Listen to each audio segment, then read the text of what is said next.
Hello students, today I am going to say you about the fundamental of computer. You all know that a computer is made up of two parts, that is hardware and the software. Hardwares are the things that we can touch like mouse, and the softwares are the things that we cannot touch, that is the Google Meet, MS Word, MS Excel, PowerPoint and many more. So today we are going to study about the hardware. First I will start with the input device. This is a mouse, it is an input device, it is a pointer device. Okay, it is an wireless mouse, so it doesn't have any wires. So what is the advantage of it? With the help of this mouse I can just give the commands in just a click. I can give a command to the computer in just a click, and for the typing I do have the keyboard. This is the hardware. I can touch it. I can type whatever I want according to my requirement. So now the thing is that the computer, CPU, monitor, printer, speaker, these are all our hardware devices. Now this printer is also a hardware device. Both ways, you can touch, and if you are typing anything in your computer, you can just directly give a print and it will print on a paper. Okay. Now I am going to the CPU, the brain of the computer. Without the CPU, the computer will not work, and it's a compulsory that you need a CPU. The CPU is the brain of the computer. But did you ever wonder why the computer is smart? Because they listen to their mothers. In short, the computers have motherboard that connects all the devices that are there.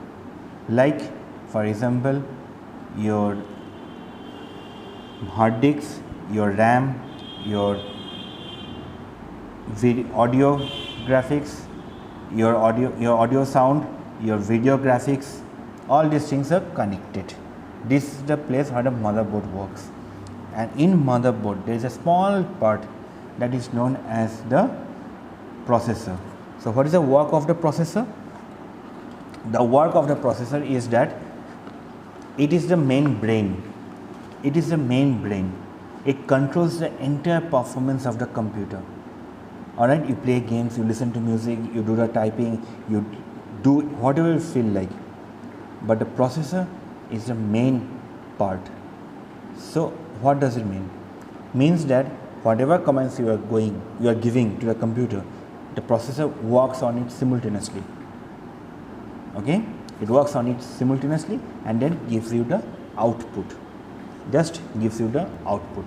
That's it. Now disk drive. Disk drives are just like the CD drives. Sometimes it stays inside the computer, sometimes you have to buy it externally. Like I have. This is a disk drive. So what it does? It is used to read the CD or the DVD. For example, if I press this button, you will say it opened, and there is a CD inside it. Now if I close it, it starts working on. This is the work of the DVD writer or the reader. It varies from size to size. A normal CD has 700 MB of data. A DVD has 4.5 GB of data, and a Blu-ray disc has 25 GB of data. Means about, if you have one Blu-ray disc, means you are having 70 CDs. 70 CDs. Then comes the SMPS. It's a short name, SMPS. The full form name is Switch Mode Power Supply. So What is the work of it? The switch mode power supply, it supplies the electricity to entire CPU. Your electricity is needed in your hard drive, your electricity is needed in your graphics card, your electricity is needed for your motherboard, your electricity is needed for your audio ports and many places. So this SMPS is responsible to give the electricity or to pass on the electricity to the entire part or to entire place. It converts from the AC current to the DC current. AC current stands for the alternative current and DC current stands for the direct current. I will just give a short hint about what is this. AC currents, like we get the electricity in our houses. Okay, the electricity that we use in our houses, they are known as the AC current. Whereas the DC current, we charge our phones. Okay, that is a DC current. We charge the phone with the help of the cable, and that cable is connected to the, there is an adapter, and the adapter is connected to the socket. So we use that to connect our phone and to charge it. That is a direct current. Alright, and yes, we don't get shock due to it. So for a time being, just remember this: AC currents we use in our houses and DC current we use for our devices. Ports. There are different types of ports are available, like the USB port, the HDMI port, the VGA port and many more. But the common used is the USB port as well as the VGA port or the HDMI port. These are the commonly used.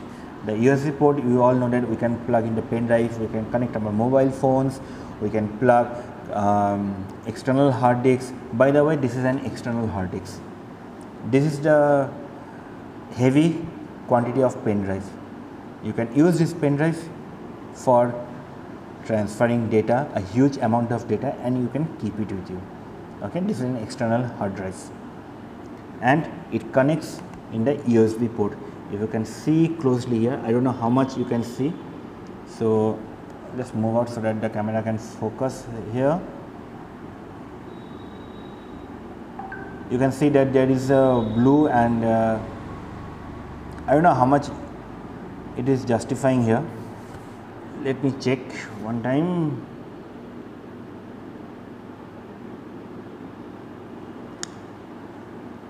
I'm sorry, it is not reading. So this is just like a normal USB cable. Okay, it is just like a normal USB cable. You just have to plug it into your computer USB port and this will start running. Next, I am going to the modem. So what is a modem? We use the internet connection in our house. So the point is that whatever connection is entering into our house gets converted so that the computer can understand the thing, understand the internet. It comes in a light or in a electricity form. Some internet connections, they do come wirelessly. Some internet connections, they do come in a LAN wire, and some internet connections that do come in light, that are known as the optical cables. If you don't think that a light means that someone is just throwing a torch and your computer is working, getting the internet. No, not like that. It's a cable. It's a cable that is made up of glass. Yes, you heard me right. It's a cable that is made up of glass. Now, if you plug in the cable directly to your computer will not work. Alright, for that we need a modem to convert the light to your binary number. Why?